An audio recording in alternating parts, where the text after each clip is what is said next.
I write that deconstruction is a crisis of faith that leads to the questioning of core doctrines and untangling of cultural ideologies that settles in a faith that is different than before. I mean, you can hear it in the definition, but you can break it down into 4 parts. There's the crisis, there's the core doctrines, there's the cultural ideologies, and then it's different. On the other side, something about it, the quality of it, it's different. So when people talk about deconstruction normally, I think they can recognize elements of that. They might be thinking, yeah, they're doubting their faith, they're asking questions about theology and doctrine and different stuff like that. Or they're thinking politics, or thinking cultural ideologies, kind of leaving this right-wing Republican, whatever. They're thinking through those things, right? Or, yeah, someone gets through deconstruction and they leave the faith. It settles in something different than before. Those are recognizable. All of those are true. The problem is that I think people see those in isolation from each other, and they don't understand that those are situated under this existential, spiritual crisis of faith that is going on, which doesn't exclude these other things, but it flavors them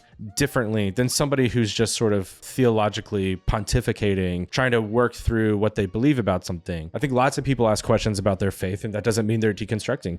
They'll go to seminary Baptist and they'll leave Presbyterian, or vice versa, or whatever. It happens all the time. I don't think that's deconstructing. I think that's just changing your mind on different issues. But when it's situated under this crisis where the floor sort of drops out from under you, and you went from experiencing God to being confident in your belief, to being a part of the body of Christ, the church, to all of a sudden it's like you're wearing a sweater that doesn't fit anymore. Like it's unraveling and you don't really know what to do, and it's getting out of your hand and getting out of control, and it just snowballs down the hill. And next thing you don't know what you have left. That's a crisis of faith where things are falling apart and you're just trying to hold it all together.